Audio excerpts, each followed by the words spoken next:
Hello, I have an interview scheduled. Could you help me check in? The HR representative glanced at him and said coldly, "I'm sorry, sir, your resume doesn't meet our requirements." One sentence shattered everything he had been hoping for. His name was John. He had graduated a year ago and had been unemployed ever since. That interview was the fifth rejection he received that day. He walked down the street with slumped shoulders, feeling completely drained. Suddenly ahead of him, an elderly man using a cane slipped and fell hard onto the side of the road. People walked around him. Someone shouted impatiently, "Hey, old man, move away! Don't get my new shoes dirty!" Without thinking, John rushed over, helped the old man up, and asked softly, "Sir, are you okay? Do you need me to take you to the hospital?" The old man rubbed his ankle, forced a small smile, and said, "It's all right, just a minor injury. Thank you, kid." John helped him sit on a nearby bench, made sure he was okay, then quietly walked away. A few days later, John sat in his tiny apartment, staring at his computer when his phone rang. Another company had invited him for an interview.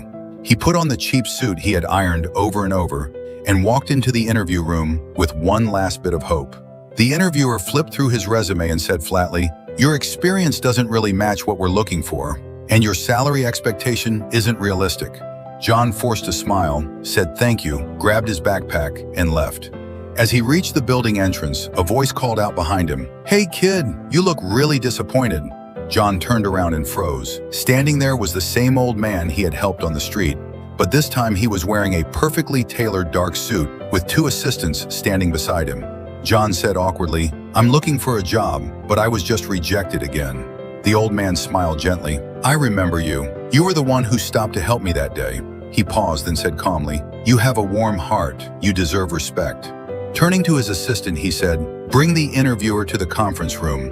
I'd like to have a conversation about what real talent looks like."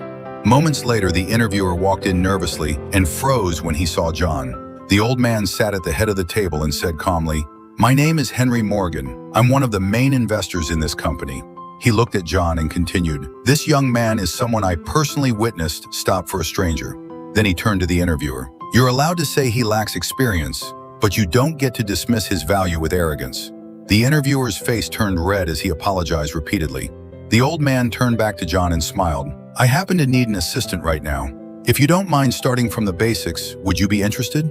John's eyes filled with tears. He nodded firmly. "I would." The old man stood up, gently patted his shoulder and said, "I've always believed that no good deed is forgotten. Sometimes it just takes a little time for the reward to reach the right person. If you believe that kindness is always repaid, leave a heart in the comments."